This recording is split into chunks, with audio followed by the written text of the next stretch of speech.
بسم اللہ الرحمن الرحیم۔ ابتدائے سحر کے ساتھ میں ہوں قاسم عباس عباسی۔ قرآن سیریز پر ہماری ویڈیوز چل رہی ہیں 30 پارے۔ آج پارہ نمبر 27واں ہے۔ اللہ رب العالمین نے اس کے اندر چند احکامات کے ساتھ ساتھ چند انبیاء کرام کا تذکرہ بھی کیا ہے۔ جس طرح حضرت ابراہیم علیہ السلام کا تذکرہ بھی ہمیں اس سپارہ کے اندر ملتا ہے، اور اللہ رب العالمین نے ان کے پاس فرشتوں کا نزول فرمایا، اور وہ فرشتے انسانی شکل کے پاس حضرت ابراہیم علیہ السلام کے پاس آئے۔ اور اس کے ساتھ ساتھ حضرت ابراہیم علیہ السلام کو جو بیٹے کی پیدائش کی خوشخبری دی گئی تھی، یعنی حضرت اسحاق کی، جنہیں آگے جا کر بنی اسرائیل بھی کہا گیا، ان کی پیدائش کی خوشخبری جو جس سپارے کے اندر دی گئی ہے وہ بھی 27واں سپارہ ہے۔ اس کے بعد سورۃ النجم کے اندر اللہ رب العالمین واقعہ معراج کو بھی بیان کرتے ہیں۔ ایک جز اس کا 15ویں سپارے کے اندر ملتا ہے، اور دوسرا جز اس کا 27ویں سپارے کے اندر بھی ملتا ہے۔ اور اسی سورہ کے اندر نبی کریم صلی اللہ علیہ وآلہ وسلم نے حضرت جبرائیل امین کو ان کی اصل حالت کے اندر بھی دیکھا ہے۔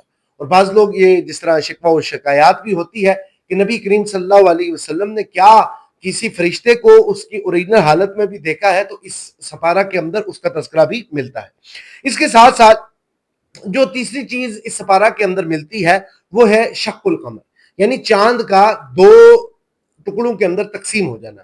نبی کریم صلی اللہ علیہ وآلہ وسلم کے معجزوں میں سے، بڑے معجزوں میں سے ایک یہ معجزہ ہے کہ ایک یہودی نے کہا کہ میں آپ پر ایمان تب تک نہیں لاتا جب تک آپ اس چاند کو دو ٹکڑے نہیں کر دیتے۔ تو اللہ کے نبی صلی اللہ علیہ وآلہ وسلم نے اپنی انگلی مبارک اٹھائی، اس وقت چاند اللہ رب العالمین نے دو ٹکڑوں کے اندر کیا کر دیا جی، تقسیم کر دیا۔ تو اسی لیے وہ اکثر شعراء بھی کہتے ہیں کہ چاند کو مہتاب کو آقا کہ وہ اشارے نہیں بھولے، اور جو دن مدینے کے میں گزارے نہیں بھولے۔ تو یہ اس کے ساتھ ساتھ سورۃ الرحمن ہے۔ سورۃ الرحمن میں اللہ رب العالمین نے مشرق کا، مغرب کا، پھر اس کے بعد قیمتی چیزوں کا، مرجان کا، یاقوت کا اور پھلوں کا، پھر زمین، آسمان، ان تمام چیزوں کا ذکر کرتے ہوئے یہ فرمایا کہ فَبِأَيِّ آلَاءِ رَبِّكُمَا تُكَذِّبَانِ، کہ تم اپنے رب کی کون کون سی نعمتوں کو جھٹلاؤ گے۔ یہاں ایک بات کرنا میں ضروری سمجھتا ہوں، وہ یہ ہے کہ ہمیں اس سپارہ کے اندر اس سورہ کو یعنی سورۃ الرحمن کو بڑے خوبصورت انداز کے اندر سوچ سمجھ کر اس کے ترجمے اور تفسیر کے ساتھ پڑھنا چاہیے کہ اللہ رب العالمین نے ہم پر اپنے کیا کیا احسانات فرمائے ہیں۔ جنت کا تذکرہ کس طرح فرمایا ہے، حوروں کا تذکرہ کس طرح فرمایا ہے، مہمانوں کا تذکرہ کس طرح فرمایا ہے، یاقوت و مرجان کا تذکرہ کیوں فرمایا ہے۔ یہ جس وقت تک ہم تفسیر نہیں پڑھتے تو ہم اس سپارے سے لطف اندوز نہیں ہو سکتے۔ حالانکہ کوئی قاری صاحب ہوں جن کی آواز اللہ نے خوبصورت عطا کی ہو، جس وقت وہ قرآن حکیم کی تلاوت کرتے ہیں، صرف تلاوت کو سن کر لوگوں کے دل جگمگا اٹھتے ہیں۔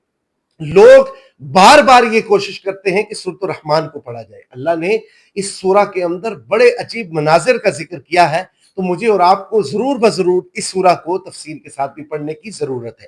اس کے ساتھ جو آگے چاہ کر اللہ رب العالمین نے اس سپارہ کے اندر تذکرہ کیا ہے، وہ 3 گروہوں کا تذکرہ کیا ہے۔ ان 3 گروہوں میں ایک گروہ وہ ہے جو مقربین میں سے، ایک گروہ وہ ہے جو اصحاب الیمین میں سے، ایک وہ گروہ ہے جو اصحاب الشمال میں سے۔ یہ اصحاب الشمال اور اصحاب الیمین یہ کون لوگ ہیں؟ جس طرح اللہ رب العالمین نے سورۃ واقعہ کے اندر ارشاد فرمایا وَأَصْحَابُ الْمَيْمَنَةِ مَا أَصْحَابُ الْمَيْمَنَةِ وَأَصْحَابُ الْمَشْأَمَةِ مَا أَصْحَابُ الْمَشْأَمَةِ، اور جس وقت ہم ان کو نامہ اعمال دیں گے دائیں ہاتھ میں، وَأَصْحَابُ الْمَيْمَنَةِ، اور تم کیا جانو کہ دائیں ہاتھ والے کون لوگ ہیں، وَأَصْحَابُ الْمَيْمَنَةِ مَا أَصْحَابُ الْمَيْمَنَةِ، اور تم کیا جانو کہ بائیں ہاتھ والے کیا ہیں۔ یہ حقیقت میں کردار کے بارے میں اللہ بتا رہے ہیں۔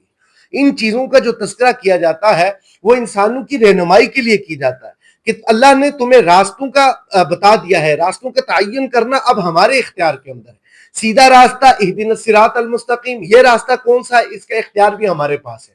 اور وہ بھی ہے کہ غیر المغضوب علیہم ولا الضالین، کہ جس پر لوگوں کو گمراہ، جس پر پھٹکار پڑی، جس پر لعنتیں پڑی، جو گمراہ ترین طبقہ تھا، ان کا جو راستہ ہے وہ بھی قرآن حکیم نے واضح طور پر بیان کر دیا ہے۔ لہٰذا اب میں اور آپ اس کو کس نگاہ سے دیکھتے ہیں، اس پر کس طرح عمل کرتے ہیں، یہ میرے اختیار کے اندر ہے۔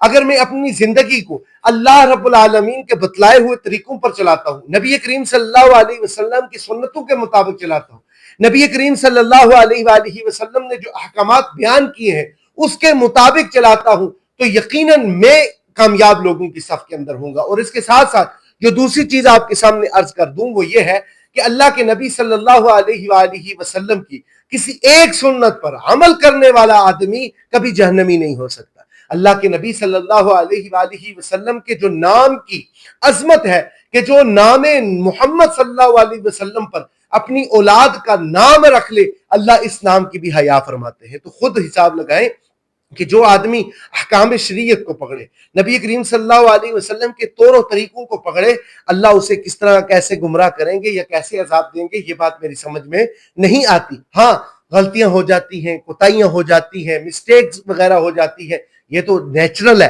انسان خلق الانسان ضعیفہ، ہم کمزور لوگ، گناہ کرنا ہمارے خمیر کے اندر ہے، غلطی کرنا ہمارے خمیر کے اندر، لیکن اگر غلطی پر ہم ڈٹ جاتے ہیں تو پھر ہم شیاطین کے راستے پر، پھر ہم شیطان مردود کے راستے پر، پھر ہم اس کے پیروکاروں کے اندر آ جائیں۔ لیکن اگر ہم اللہ سے رجوع کر لیں، توبہ کر لیں، اللہ کی طرف آ جائیں تو پھر ہم آدم کے راستے پر ہیں۔ تو لہٰذا یہ اختیار میرے اور آپ کے پاس ہے کہ ہم کون سے اختیار کو چنیں گے اور کون سے اختیار کو نہیں چنیں گے۔